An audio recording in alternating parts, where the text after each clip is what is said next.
Hello and welcome to day 14 of A Year with Aquinas, where we are reading a Summa in a year. We are continuing today in the first part, question 18, the life of God. You can follow along with me on newadvent.org/Summa. Article 3, whether life is properly attributed to God. Objection 1. It seems that life is not properly attributed to God, for things are said to live inasmuch as they move themselves, as previously stated. But movement does not belong to God. Neither therefore does life. Reply to objection 1. As stated in metaphysics, action is twofold. Actions of one kind pass out to external matter, as to heat or to cut, whilst actions of another kind remain in the agent, as to understand, to sense, and to will. The difference between them is this, that the former action is the perfection not of the agent that moves, but of the thing moved, whereas the action of the latter is the perfection of the agent. Hence, because movement is the act of the thing in movement, the latter action, insofar as the act of the operator is called its movement by the similitude that as its movement is an act of one thing, so the act of this kind is the act of the act in the perfect. That is to say, of what is stated in De Anima. In this sense, therefore, in which understanding is movement, that which understands itself is said to move itself. It is in this sense that Plato also taught that God moves himself, not in the sense in which movement is an act of the imperfect. Objection 2. Further, in all living things, we must needs suppose some simple principles of life. Hence it is said by the philosopher that, quote, the soul is the cause and the principle of the living body, end quote. But God has no principle. Therefore, life cannot be attributed to him. Reply to objection 2. As God is his own very existence and understanding, so he is his own life. And therefore, so he lives that he has not principle of life. Objection 3. Further, the principle of life in living things that exist among us is the vegetative soul. But this exists only in corporeal things. Therefore, life cannot be attributed to incorporeal things. Reply to objection 3. Life in this lower world is bestowed on a corruptible nature that needs to generate to preserve the species and nourishment to preserve the individual. For this reason, life is not found here below apart from the vegetative soul, but this does not hold good with incorruptible natures. On the contrary, it is written, quote, my heart and flesh have rejoiced in the living God, end quote, Psalm 83:3. I answer that. Life is in the highest degree properly in God, in proof of which it must be considered that since a thing is said to live insofar as it operates of itself and not moved by another, the more perfectly this power is found in anything, the more perfect is the life of that thing. In things that moved and are moved, a threefold order is found. In the first place, the end moves the agent, and the principal agent is that which acts through its form, and sometimes it does so through some instrument that acts by virtue not of its own form, but of the principal agent, and does no more than the execution of the action. Accordingly, there are things that move themselves, not in respect of any form or naturally inherent to them, but only in respect of the executing of the movement, the form by which they act, and the end of the action being alike determined for them by their nature. Of this kind are plants, which move themselves according to their inherent nature, with regard only to executing the movements of growth and decay. Other things have self-movement in a higher degree, that is, not only with regard to executing the movement, but even in regards to the form, this principle of movement, from which they acquire themselves. Of this kind are animals, in which the principle of movement is not a naturally implanted form, but one received through the sense. Hence, the more perfect is their sense, the more perfect is their power of self-movement. Such as have only the sense of touch, as shellfish, move only with the expansion and contraction, and thus their movement hardly exceeds that of plants. Whereas such as have the sensitive power and the perfection, so as to recognize not only connection and touch, but also objects apart from themselves, can also move themselves to distance by progressive movement. Yet, although animals lack, or I'm sorry, yet animals, yet although animals of the latter kind receive through senses the form that is their principle of movement, nevertheless they cannot of themselves propose to themselves the end of their operation or movement, for this has been implanted in them by their nature, and by natural instincts they are moved to inaction through the form apprehended by the sense. Hence, as such animals are move, and hence as such animals as move themselves in respect to an end they themselves propose are superior to these. This can only be done by reason and intellect, whose province it is to know the proportion between the end and the measure to that end, and duly correlate to them. Hence, a more perfect degree of life is that of the intelligible beings, for their power of self-movement is more perfect. This is shown by the fact that in one and the same man, the intellectual faculty moves the sensitive powers, and these, by their command, move the organs of movement. Thus, in the arts, we see that the art of using a ship, i.e., the art of navigation, rules the art of ship design, and this in turn rules the art that is only concerned with the preparing of materials for the ship. Although our intellect moves itself to some things, yet others are supplied by nature, as are the first principles which it cannot doubt, and the last, which it cannot but will. Hence, although with respect to some things it moves itself, yet with regard to others it must be moved by another. For that being whose act of understanding is its very nature, and which in it what naturally possesses, is not determined by another, must have life according to the most perfect degree. Such is a God, and hence in him principally is life. From this, the philosopher concludes, after showing God to be intelligent, that God has the most perfect and eternal sense. God has the most perfect and eternal life, since his intellect is most perfect and always in act. Article 4. Whether all things are life in God. Objection 1. It seems that not all things are life in God, for it is said in Acts 17:28, quote, "In him we live and move and be," end quote. But not all things in God are movement. Therefore, not all things are life in him.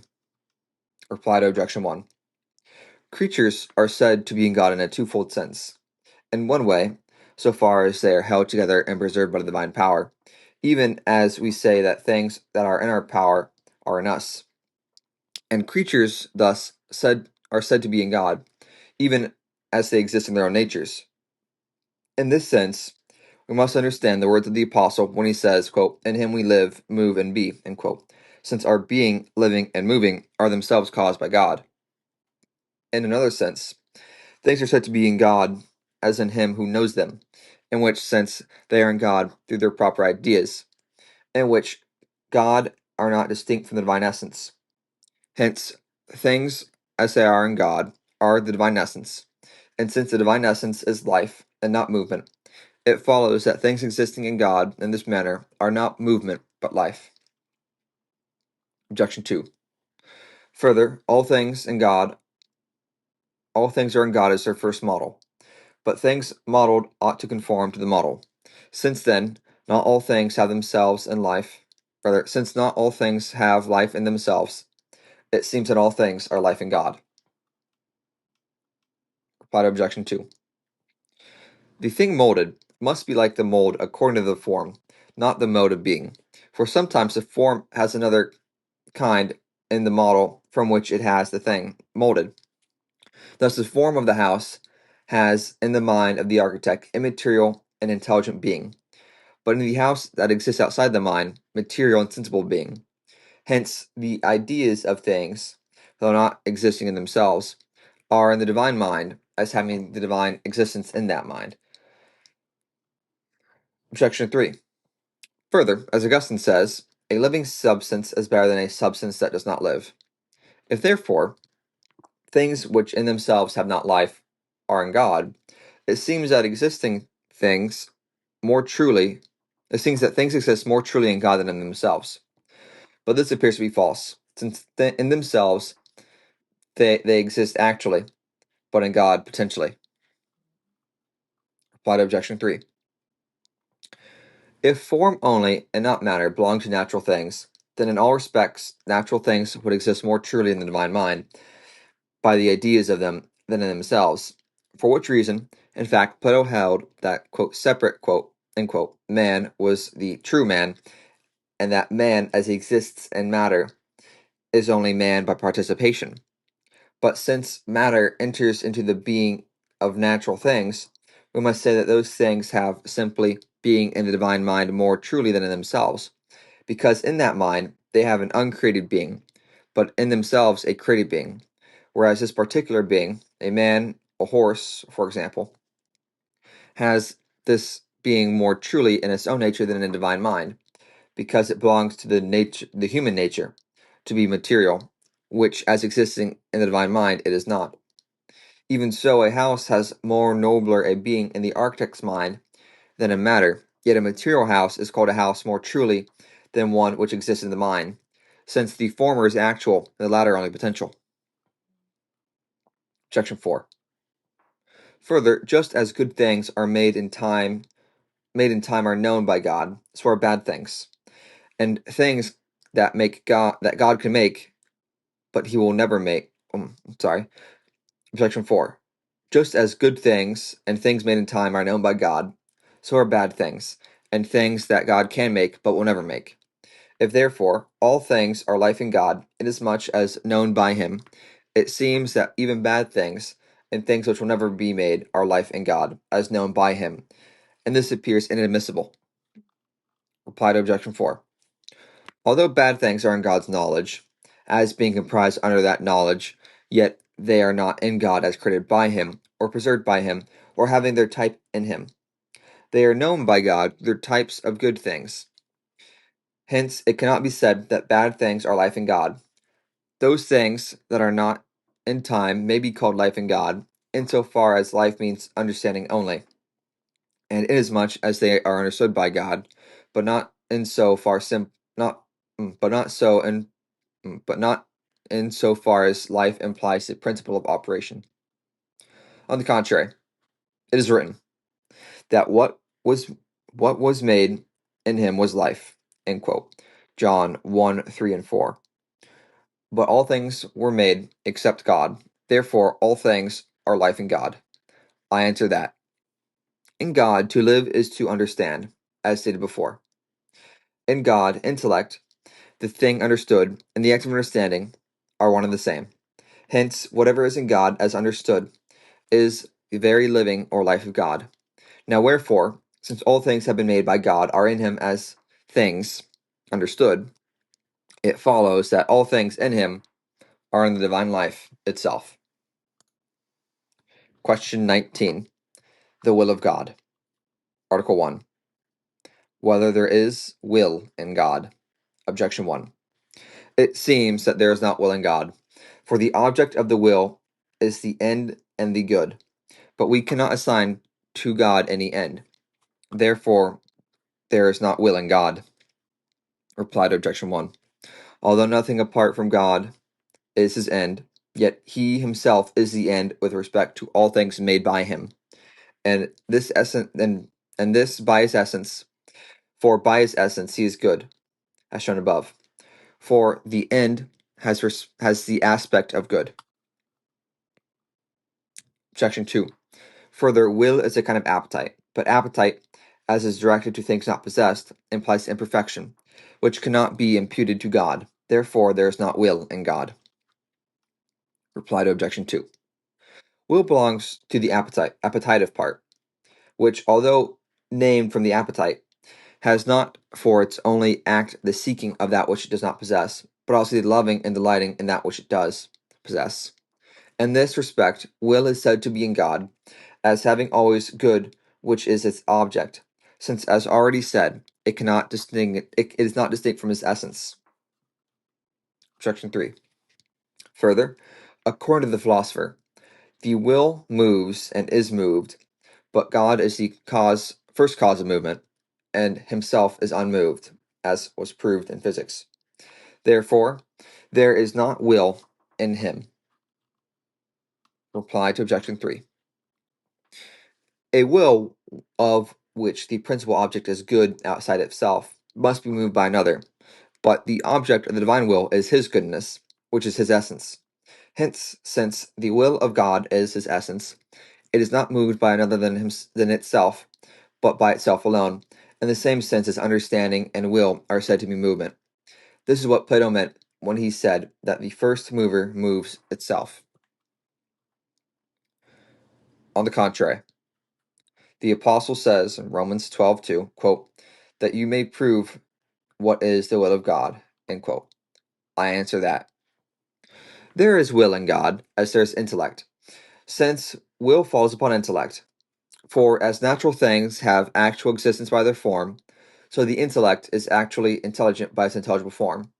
Now everything has this aptitude towards its natural form, that when it has it not, it tends towards it, and when it has it, it is at rest therein.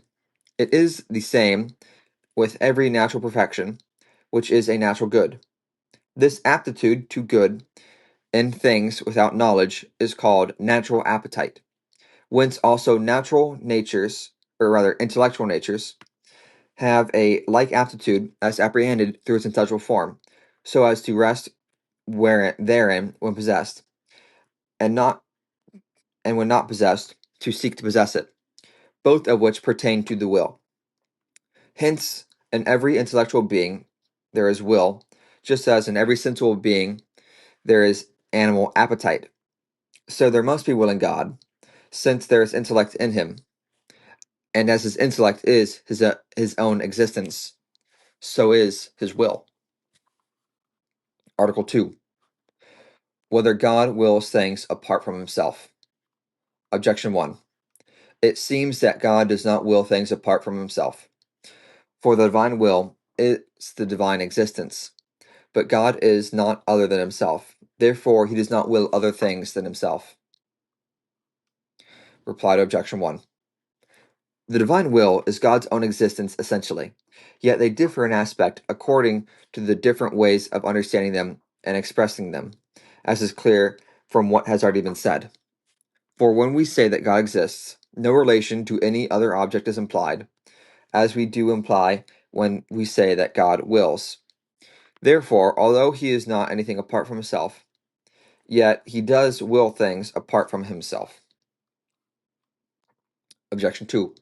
Further, the will moves the willer, as the appetite, or rather, as the appetite, as stated in De Anima.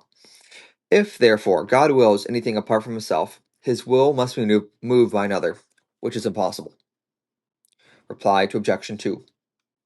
In things willed for the sake of the end, the whole reason for our being is moved. I'll try that again. In things willed for the sake of the end, the whole reason of our being is moved is the end. And this is it that moves its will, as most clearly appears in the things willed for only the sake of the end. He who wills to take a bitter draught, in doing so, wills nothing else than health, and this alone moves his will.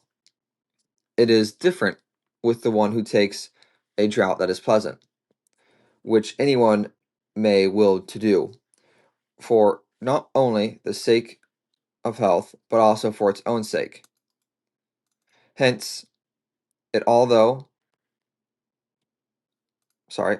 God wills things apart from himself, only for the sake of the end, which is his own goodness, it does not follow that anything else moves except his will, except goodness. So, as he understands things apart from himself, by understanding his own essence, so he wills things apart from himself by willing his own goodness. Objection 3. Further, if what is willed suffices the willer, He seeks nothing beyond it, but his own goodness suffices God and completely satisfies his will. Therefore, God does not will anything apart from himself. Reply to objection 3. From the fact that his own goodness suffices the divine will, it does not follow that it wills nothing apart from itself, but rather that it wills nothing except by reason of its goodness.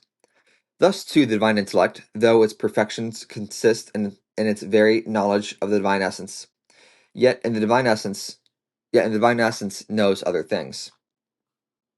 Objection 4. Further, acts of the will are multiplied in proportion to the number of their objects. If therefore God wills himself in other things and things apart from himself, it follows that the act of his will is manifold, and consequently his existence, which is his will. But this is impossible. Therefore, God does not will things apart from himself. Reply to objection 4. As the divine intellect is one, as seeing the many only in the one, in the same way the divine will is one and simple, as willing the many only through the one, that is, through its own goodness. On the contrary, the Apostle says in 1 Thessalonians 4:3, quote, "This is the will of God, your satisfaction." Unquote. I answer that God wills not only himself, but other things apart from himself. This is clear from the comparison to which was made above. For natural things have a natural inclination not only towards their own proper good, to acquire it and possess it, and if possessed to rest therein, but also to spread abroad their own good amongst others, so far as possible. Hence, we see that every agent, in so far as it's perfect and an act, produces its like. It pertains, therefore, to the nature of the will to communicate, so far as possible, to others the good possessed, and especially does this pertain to the divine will, for from which all perfection is derived in some likeness. Hence, if natural things, in so far as they are perfect, communicate their good to others, much more does it appertain to the divine will to communicate by likeness its own good to others as much as possible. Thus, then, he wills both himself to be and other things to be, but himself as the end, and other things as ordained to that end, inasmuch as it benefits the divine goodness that other things should be partakers therein. Article 3. Whether whatever God wills, he wills necessarily. It seems that whatever God wills, he wills necessarily. For everything eternal is necessary. But whatever God wills, he wills from eternity. For otherwise, his will would be mutable. Therefore, whatever he wills necessarily. Reply to objection 1. From the fact that God wills from eternity whatever he wills, it does not follow that he wills it necessarily, except by supposition. Reply to objection 2. Further, God wills things apart from himself, inasmuch as he wills his own goodness. Now, God wills his own goodness necessarily. Therefore, he wills things apart from himself necessarily. Reply to objection 2. Although God necessarily wills his own goodness, he does not necessarily will things willed on account of his own goodness, for it can exist without other things. Objection 3. Further, whatever belongs to the nature of God is necessary, for God is of himself necessary being, and the principle of all necessity, as was shown above. But it belongs to his nature to will whatever he wills, since in God there can be nothing over and above his nature, as stated in metaphysics. Therefore, whatever he wills necessarily. Reply to objection 3. It is not natural to God to will any of those other things that he does not will necessarily.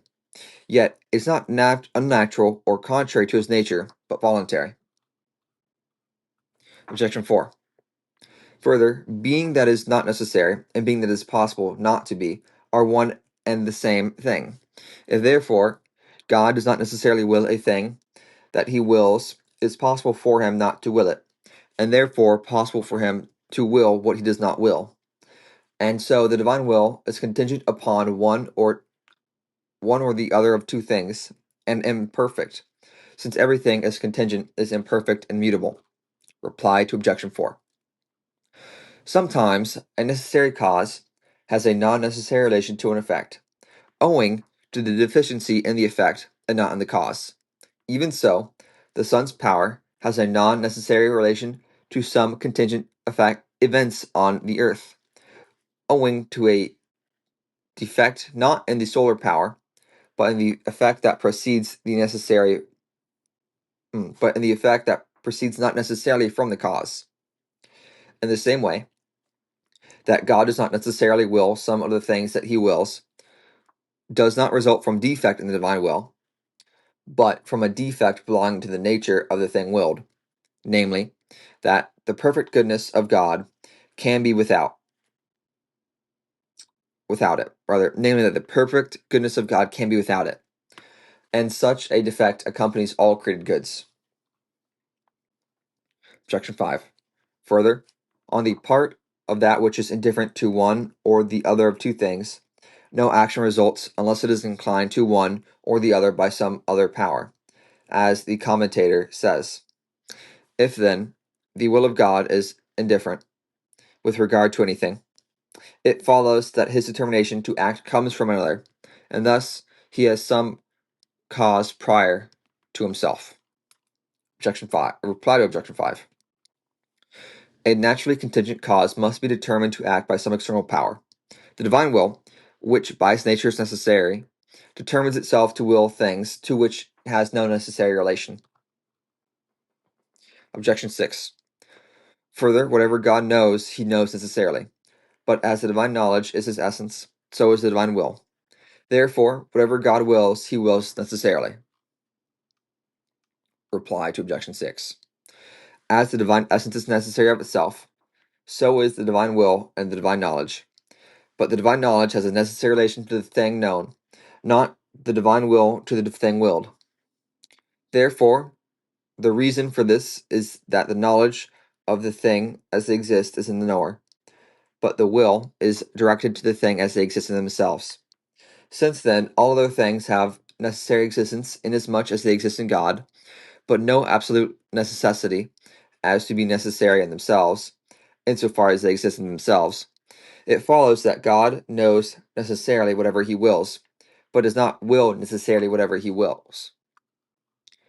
On the contrary, the apostle says in Ephesians 1:11, quote, who worketh all things according to the counsel of his will, end quote.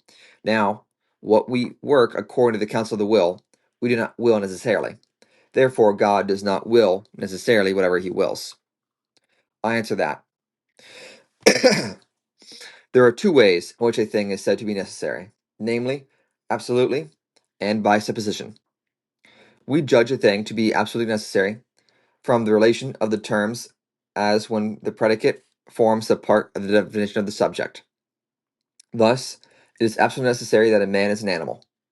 It is in the same form,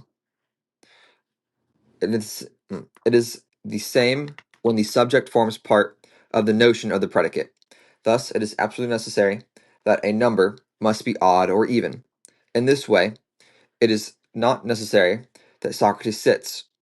Wherefore, it is not necessary absolutely, though it may be by some supposition. For granted that he is sitting, he must necessarily sit, as long as he is sitting.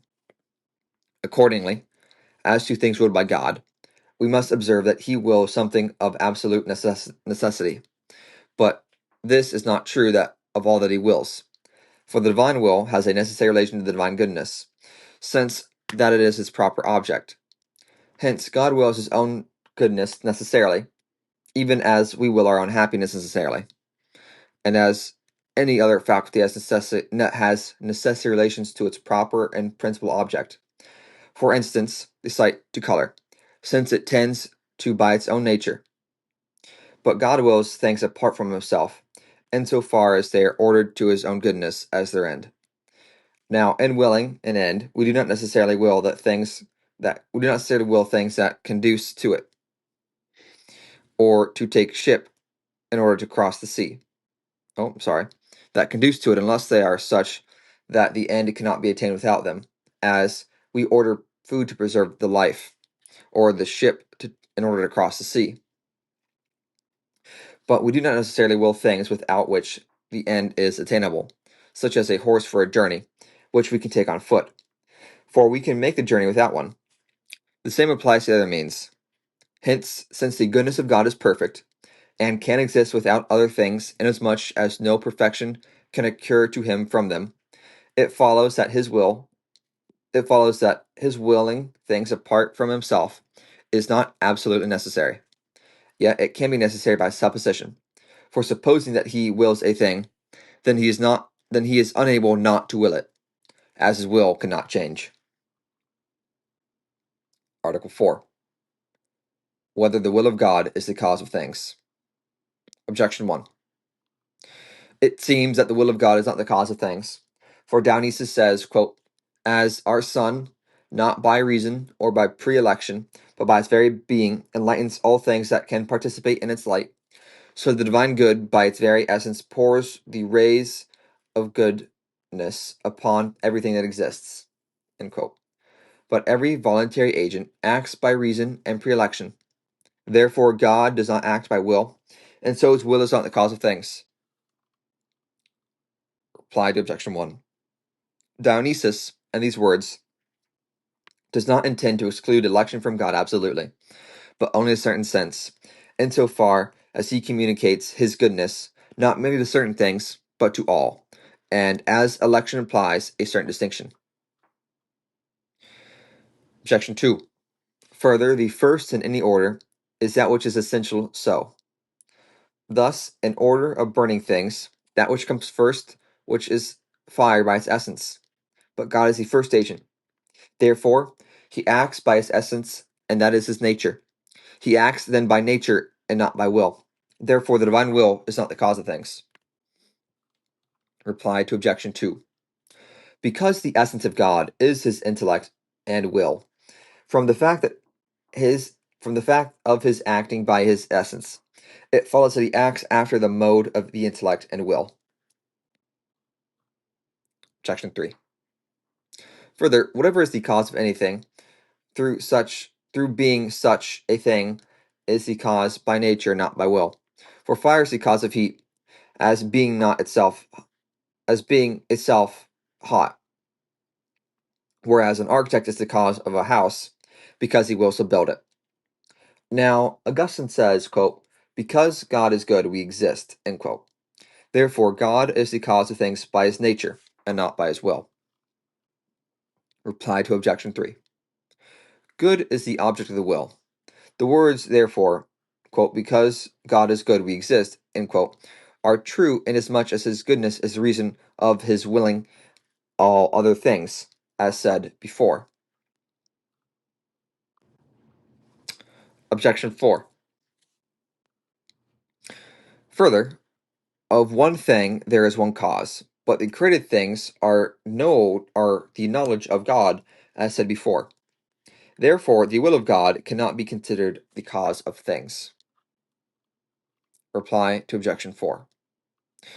Even in us, the cause of one and the same effect is knowledge as directing it, whereby from the work is conceived, and as the will commanding it, since it forms as it is, the intellect only is not only determined to exist or not existing in effect, except by the will. Hence, the speculative intellect has nothing to say to operation, but the power is cause, as executing the effect, since it denotes the immediate principle of operation. But in God, all these things are one. On the contrary, it is said in Wisdom 11:26, how could anything endure if thou wouldest not? End quote. I answer that. We must hold that the will of God is the cause of things, and that he acts by will, and not, as some have supposed, by a necessity of his nature. This can be shown in 3 ways. First, from the order itself of active causes.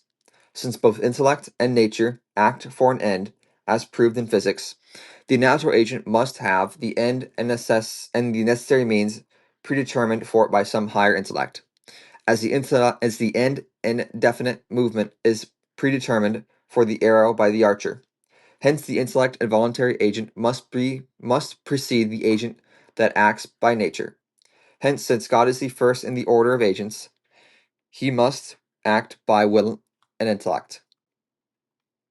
This is shown secondarily from the character of a natural agent, of which the property is to produce one and the same effect. For nature operates in one and the same way unless it's to be prevented.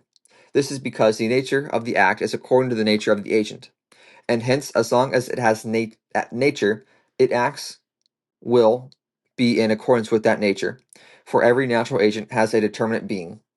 Since then, the divine being is undetermined, and it contains in himself the full perfection of being, it cannot be that he acts by the necessity of his nature, unless he were to cause something undetermined and indefinite in his being, and that is impossible, as has already been shown. He does not, therefore, act by necessity of his nature, but determined by effects proceeding from his own infinite perfection, according to the determination of his will and intellect. Thirdly, it is shown by the relation of our effects to their cause. For effects proceed from the agent that causes them, insofar as they pre-exist in the agent, since every agent produces its like. Now effects pre-exist in their cause after the mode of the cause. Wherefore, since the divine being is his own intellect, effects pre-exist in him after the mode of the intellect, and therefore proceed from him after in the same mode. Consequently, they proceed they proceed from him after the mode of the will. For his inclination to put in act what his will has conceived appertains to the will. Therefore, the will of God is the cause of things. Article 5. Whether any cause can be assigned to the divine will. Objection 1. It seems that some causes can be assigned to the divine will. For Augustine says, quote, "Who would venture to say that God made all things irrationally?" Unquote. But to a voluntary agent, what is the reason of operating is the cause of willing. Therefore, the will of God has some cause. Reply to objection 1. The will of God is reasonable, not because anything is to God a cause of willing, but insofar as he wills one thing to be on the account of another. Objection 2. Further, in things made by one who wills to make them, and whose will is influenced by no cause, there can be no cause assigned except by the will of who wills them. But the will of God is the cause of all things, as has already been shown. If then there is no cause of his will, we cannot seek any natural things except any natural things any. If then there is no cause of his will, we cannot seek any natural things any cause except the divine will alone. Thus, all science would be in vain, since science seeks to assign causes to effects. This seems inadmissible, and therefore we must assign some cause to the divine will. Reply to objection 2. Since God wills effects to be produced from definite causes for the preservation of order in the universe, it is not unreasonable to seek causes secondary to the divine will. It, however, would be unreasonable to do so if they were considered as primary and not dependent on the will of God. In this sense, Augustine says, quote, "Philosophers in their vanity have thought fit to attribute contingent effects to other causes, being utterly unable to perceive the cause that is shown above all other, the will of God." Unquote. Objection 3. Further, what is done by the willer, on account of no cause, depends simply on his will. If therefore the will of God is no cause, it follows that all things made depend simply on his will, and have no other cause. But this is also not admissible. Reply to objection 3. Since God wills effects to come from causes, all effects that presuppose some other effect do not depend solely on the will of God, but on something else besides. But the first effect depends on the divine will alone. Thus, for example, we may say that God willed man to have hands to serve his intellect by their work, and intellect that he might be a man, and willed him to be a man that he might enjoy him, or for the contemplation of the universe. But this cannot be reduced to other created secondary ends, since such things depend on the simple will of God, but others on the order of their causes. On the contrary, Augustine says, quote, every efficient cause is greater than the thing affected, end quote, but nothing is greater than the will of God. We must then not seek for a cause of it. I'll answer that. In no wise has the will of God a cause, in proof of which we must consider that since the will flows from the intellect, there is cause of the will in the person who wills it, in the same way as there is a cause of the understanding in the person that understands it. Of the case with understanding is this, that if the premise and its conclusion are understood separately from each other, the understanding the premise is the cause that the conclusion is known. If understanding perceives the conclusion is if understanding perceives the conclusion in the premise itself, apprehending both the one and the other at the same glance, in this case the knowing of the conclusion would not be caused by understanding the premise, since a thing cannot be its own cause, and yet it would be true that the thinker would understand the premise to be the cause of the conclusion. It is the same with the will. With respect to the end stands in the same relation to the means to the end, as do the premises to the conclusion as with regard to understanding. Hence, if anyone act wills another Hence if anyone act wills an end, and in another act by the means to the end, his willing the end will be the cause of the willing the means. This cannot be the case. If one acts, he wills both the end and means. For a thing cannot be its own cause. Yet it will be true to say that he wills to order the end and the means to he wills to order the means to the end. Now, as God by one act understands all things in his essence, so by one act he wills all things in his goodness. Hence, as God is to understand the cause, is not the cause of understanding the effect, for he understands the effect and the cause. So in him, to will an end is not the cause of his willing the means, yet he wills the order of the means to the end. Therefore, he wills this to be as means to that does not mean that will this on account of that. Article 6. Whether the will of God is always fulfilled. Objection 1. It seems that the will of God is not always fulfilled. For the Apostle says in 1 Timothy 2:4, quote, God will have all men to be saved and come to this knowledge of truth, end quote. But this does not happen. Therefore, the will of God is not always fulfilled. Reply to objection 1. The words of the Apostle, quote, God will have all men to be saved, end quote, etc., can be understood in three ways. First, by a restricted application, in which case they would mean, as Augustine says, quote, God wills all men to be saved that are saved, not because there's no man whom he does not wish is saved, but because there's no man because there's no man saved whose salvation he does not will. End quote. Secondarily, they can be understood as applying to every class of individuals, not to every individual of class, in which case they mean that God wills some men of every class and condition to be saved, males and females, Jews and Gentiles, great and small, but not of every condition. Thirdly, according to Damascene, they are understood of the antecedent will of God, not of the consequent will of God.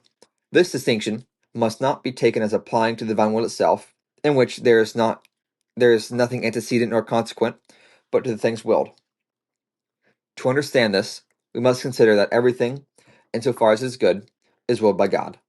A thing taken in its primary sense and absolutely considered may be good or evil, and yet when some additional circumstances are taken into account by a consequent consideration may be changed into the contrary. Thus a man that should live is good, and a man that should be killed is evil. Considered, absolutely considered. But in a particular case, we add that a man is a murderer or a danger to society. To kill him is a good, and that he lives is an evil.